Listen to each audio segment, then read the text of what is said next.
ಪರ್ಣಿಕ ಟಿವಿಗೆ ಆತ್ಮೀಯ ಸ್ವಾಗತ.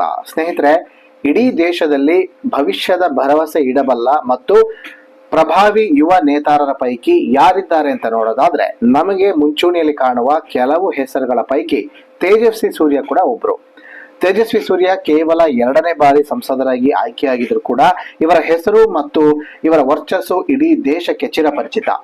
ಸ್ನೇಹಿತರೆ, ತೇಜಸ್ವಿ ಸೂರ್ಯ ಯಾವುದೇ ಹೋರಾಟ ಇರ್ಬೋದು, ಯಾವುದೇ ಭಾಷಣ ಇರ್ಬೋದು, ಸಂಸತ್ಪಟುವಾಗಿ ಕೂಡ ಅತ್ಯಂತ ಉತ್ಕೃಷ್ಟ ಮಟ್ಟದಲ್ಲಿ ತಮ್ಮನ್ನ ತಾವು ಗುರುತಿಸ್ಕೊಳ್ತಾ ಇದ್ದಾರೆ. RSS ಹಿನ್ನೆಲೆಯಲ್ಲಿ ಬಂದಿರುವ ಇವರು ತಮ್ಮ ಮಾತಿನ ಕೌಶಲ್ಯದಿಂದ ಮತ್ತು ಕಾರ್ಯವೈಖರಿಯಿಂದ ಬಹಳ ಜನಪ್ರಿಯರಾಗಿದ್ದಾರೆ. ಬೆಂಗಳೂರು ದಕ್ಷಿಣದ ಲೋಕಸಭಾ ಸದಸ್ಯರಾಗಿರುವಂತ ಇವರು ಸಾಕಷ್ಟು ತಮ್ಮ ಉತ್ತಮ ಕಾರ್ಯಗಳಿಂದ ಹೆಸರುವಾಸಿಯಾಗಿದ್ದಾರೆ. ಜೊತೆಗೆ ಸೈಕ್ಲಿಂಗ್ ಇರ್ಬೋದು, ವಾಕಥಾನ್ ಇರ್ಬೋದು, ಈ ರೀತಿ ಬೇರೆ ಬೇರೆ ಸ್ಪೋರ್ಟ್ಸ್ ಗಳಲ್ಲಿ, ಅಥ್ಲೆಟಿಕ್ ಇವೆಂಟ್ಗಳಲ್ಲಿ ಕೂಡ ಭಾಗವಹಿಸಿ ಗೆಲುವನ್ನು ದಾಖಲಿಸಿದ್ದಾರೆ. ಇತ್ತೀಚೆಗೆ ಗೋವಾದಲ್ಲಿ ನಡೆದಂತಹ ಐರನ್ ಮ್ಯಾನ್ ಮ್ಯಾರಥಾನ್ ಗೆಲ್ಲುವ ಮೂಲಕ ಈ ಸ್ಪರ್ಧೆಯನ್ನು ಗೆದ್ದ ಮೊಟ್ಟ ಮೊದಲ ಸಂಸದ ಎಂಬಂತಹ ಹೆಗ್ಗಳಿಕೆಗೆ ತೇಜಸ್ವಿ ಸೂರ್ಯ ಪಾತ್ರರಾಗಿದ್ದಾರೆ. ನೋಡೋದಕ್ಕೆ ಕಲರ್ಫುಲ್, ಒಳ್ಳೆ ಹ್ಯಾಂಡ್ಸಮ್, ಇಷ್ಟೆಲ್ಲ ಕ್ವಾಲಿಟಿ ಇರುವಂತಹ 34 ವರ್ಷದ ತೇಜಸ್ವಿ ಸೂರ್ಯ ಅವರಿಗೆ ಸಾಕಷ್ಟು ಮಂದಿ ಫ್ಯಾನ್ಸ್ ಇದ್ರು. ಸಹಜವಾಗಿ ಒಂದಷ್ಟು ಚೆಲುವೆಯರು ಕೂಡ ಅವರನ್ನ ಹಚ್ಕೊಂಡಿದ್ರು. ಆದ್ರೆ ತೇಜಸ್ವಿ ಸೂರ್ಯ ಮದುವೆ ಯಾವಾಗ ಅನ್ನೋದಕ್ಕೆ ಉತ್ತರ ಸಿಗ್ತಾ ಇರ್ಲಿಲ್ಲ. ಯಾವಾಗ ಕೇಳಿದ್ರು ಅದಕ್ಕೆ ಕರೆಕ್ಟ್ ಆದ ಉತ್ತರ ತೇಜಸ್ವಿ ಸೂರ್ಯ ಯಾವತ್ತೂ ಕೊಟ್ಟಿರ್ಲಿಲ್ಲ. ಆದ್ರೆ ಈಗ ಆ ಎಲ್ಲಾ ಪ್ರಶ್ನೆಗಳಿಗೆ, ಆ ಎಲ್ಲಾ ಊಹಾಪೋಹಗಳಿಗೆ ಉತ್ತರ ಸಿಕ್ಕಿದೆ. ತೇಜಸ್ವಿ ಸೂರ್ಯ ಅವರನ್ನ ಮದುವೆ ಆಗುವುದು ಯಾರು, ಅವರ ಕೈ ಹಿಡಿಯಬಲ್ಲಂತಹ ಚೆಲುವೆ ಯಾರು ಎಂಬುದ ಪ್ರಶ್ನೆಗೆ ಉತ್ತರ ಸಿಕ್ಕಿದೆ. ಆ ಡೀಟೇಲ್ ಅನ್ನು ಹೇಳ್ತೀನಿ. ಅದಕ್ಕೂ ಮೊದಲು ನಮ್ಮ ಚಾನಲ್ ಅನ್ನ ಸಬ್ಸ್ಕ್ರೈಬ್ ಮಾಡಲಿಲ್ಲ ಅಂದ್ರೆ ದಯವಿಟ್ಟು ಸಬ್ಸ್ಕ್ರೈಬ್ ಮಾಡಿ ಆಶೀರ್ವದಿಸಿ. ಸ್ನೇಹಿತರೆ, ತೇಜಸ್ವಿ ಸೂರ್ಯ ಭವಿಷ್ಯದ ಬಗ್ಗೆ ಮತ್ತು ಭವಿಷ್ಯದ ಆಡಳಿತ, ರಾಜಕಾರಣದ ಬಗ್ಗೆ ಸಾಕಷ್ಟು ನಿರೀಕ್ಷೆಯನ್ನು ಹುಟ್ಟಿಸಿರುವಂತಹ ವ್ಯಕ್ತಿ. ಈಗಾಗಲೇ ಹೇಳಿದಾಗೆ ತಮ್ಮ ವರ್ಚಸ್ಸು ಮತ್ತು ತಮ್ಮ ಮಾತಿನ ಕೌಶಲ್ಯದಿಂದ ಎದುರಾಳಿಗಳನ್ನ ಸುಲಭವಾಗಿ ಬಗ್ಗು ಬಡಿಯುವಂತಹ ಕೆಪಾಸಿಟಿ ಅವರಿಗೆ ಖಂಡಿತ ಇದೆ. ಹೀಗಾಗಿ ರಾಷ್ಟ್ರೀಯ ಮಟ್ಟದಲ್ಲೂ ಕೂಡ ಗುರುತಿಸ್ಕೊಂಡಿದ್ದಾರೆ. ಯುವ ನೇತಾರರಾಗಿ ಕೂಡ ಗುರುತಿಸ್ಕೊಂಡಿದ್ದಾರೆ. ಕಾಂಗ್ರೆಸ್ ವಿರುದ್ಧದ ಎಲ್ಲಾ ಹೋರಾಟದಲ್ಲೂ ಕೂಡ ಮುಂಚೂಣಿಯಲ್ಲಿದ್ದಾರೆ ಮತ್ತು ಅತ್ಯಂತ ಭಾಷಾ ಪ್ರೌಢಿಮೆಯನ್ನು ಬಹಳ ಚೆನ್ನಾಗಿ ಹೊಂದಿರುವಂತಹ ತೇಜಸ್ವಿ ಸೂರ್ಯ ಕೇಂದ್ರದ ಹೈಕಮಾಂಡ್ಗೂ ಕೂಡ ಅತ್ಯಂತ ಆಪ್ತರು. ಖುದ್ದು ಮೋದಿ ಮತ್ತು ಅಮಿತ್ ಶಾ ಕೂಡ ತೇಜಸ್ವಿ ಸೂರ್ಯ ಅವರ ಕಾರ್ಯ ಮತ್ತು ಅವರ ವ್ಯಕ್ತಿತ್ವವನ್ನ ಕೊಂಡಾಡಿದ್ದಾರೆ. ಇನ್ನು ಬೆಂಗಳೂರಿನಲ್ಲಿ ನಡೆದಂತಹ ಸಾಕಷ್ಟು ಪ್ರತಿಭಟನೆಗಳಲ್ಲಿ ನೇತೃತ್ವವನ್ನ, ಅದರ ಮುಂಚೂಣಿಯನ್ನು ಕೂಡ ತೇಜಸ್ವಿ ಸೂರ್ಯ ವಹಿಸಿಕೊಂಡಿದ್ದಾರೆ.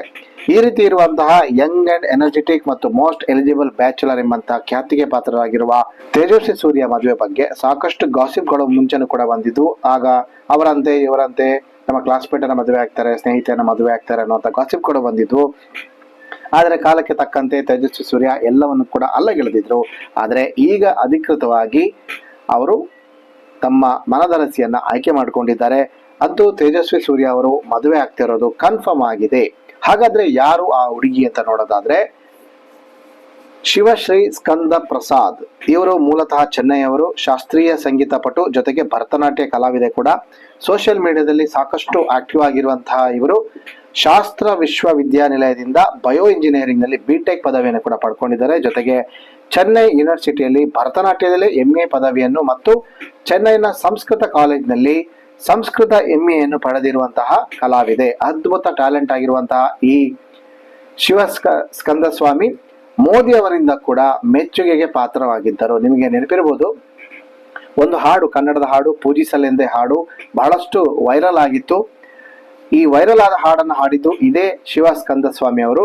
ಜೊತೆಗೆ ಶ್ರೀರಾಮ ರಾಮನ ಅಯೋಧ್ಯೆಯಲ್ಲಿ ರಾಮ ಮಂದಿರ ನಿರ್ಮಾಣ ಕಾರ್ಯ ನಡೆಯುವ ಸಂದರ್ಭದಲ್ಲಿ ಕೂಡ ಈಕೆ ಹಾಡನ್ನು ಹಾಡಿದ್ರು. ಈ ಸಂದರ್ಭದಲ್ಲಿ ಮೋದಿ ಕೂಡ ಇದನ್ನ ಮೆಚ್ಚುಗೆಯನ್ನ ವ್ಯಕ್ತಪಡಿಸಿದ್ರು.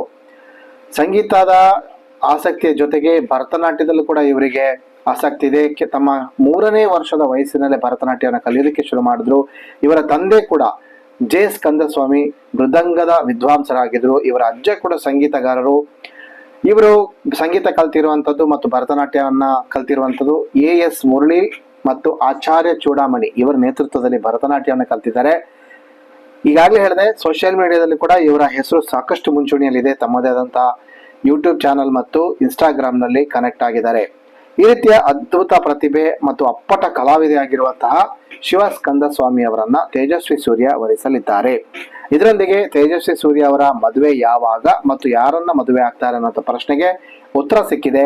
ಇದೇ ಮಾರ್ಚ್ 4ರಂದು ತೇಜಸ್ವಿ ಸೂರ್ಯ ಹಿಂದೂ ಸಂಪ್ರದಾಯ ಅಂತೆ ಮದುವೆ ಆಗಲಿದ್ದಾರೆ. ಇದರ ಬಗ್ಗೆ ಎರಡೂ ಕುಟುಂಬಗಳು ಕೂಡ ಒಪ್ಪಿಗೆಯನ್ನು ಸೂಚಿಸಿವೆ. ಮದುವೆ ತಯಾರಿಗಳು ಕೂಡ ನಡೆದಿದೆ. ಆದರೆ ಎಲ್ಲಿ ಮದುವೆ ನಡೆಯುತ್ತೆ ಮತ್ತು ಇದರ ಬಗ್ಗೆ ಹೆಚ್ಚಿನ ಅಪ್ಡೇಟ್ಗಳು ಇನ್ನಷ್ಟೇ ಬರಬೇಕಾಗಿದೆ. ಸ್ನೇಹಿತರೆ, ಅಲ್ಲಿಗೆ ಕೇವಲ 34 ವರ್ಷದ ತೇಜಸ್ವಿ ಸೂರ್ಯ ಈಗಾಗಲೇ ರಾಜಕೀಯದಲ್ಲಿ ಅತ್ಯಂತ ಪ್ರೌಢಿಮೆಯನ್ನು ಸಾಧಿಸಿರುವಂತಹ ವ್ಯಕ್ತಿ. ತಮ್ಮ ವಾಕ್ ಚಾತುರ್ಯದಿಂದ ಎಲ್ಲರ ಮೆಚ್ಚುಗೆಗೆ ಪಾತ್ರವಾಗಿದ್ದಾರೆ. ಈಗ ವೈವಾಹಿಕ ಬದುಕಿಗೂ ಕೂಡ ಕಾಲಿಡ್ತಾ ಇದ್ದಾರೆ. ಹೀಗಾಗಿ ತೇಜಸ್ವಿ ಸೂರ್ಯ ಅವರ ಬದುಕು ಬಂಗಾರವಾಗಲಿ ಅನ್ನುವಂಥದ್ದು ಅವರ ಅಭಿಮಾನಿಗಳ ಹಾರೈಕೆ ಕೂಡ. ಸೊ ಇವರ ಮದುವೆ ಬಗ್ಗೆ ಮತ್ತು ಶಿವಸ್ಕಂದ ಸ್ವಾಮಿ ಅವರ ಬಗ್ಗೆ ಹೆಚ್ಚಿನ ಮಾಹಿತಿಯನ್ನು ನಾನು ಮುಂದಿನ ವಿಡಿಯೋದಲ್ಲಿ ಕೊಡ್ತೀನಿ. ಅಲ್ಲಿವರೆಗೂ ನಮಸ್ಕಾರ, ಧನ್ಯವಾದಗಳು.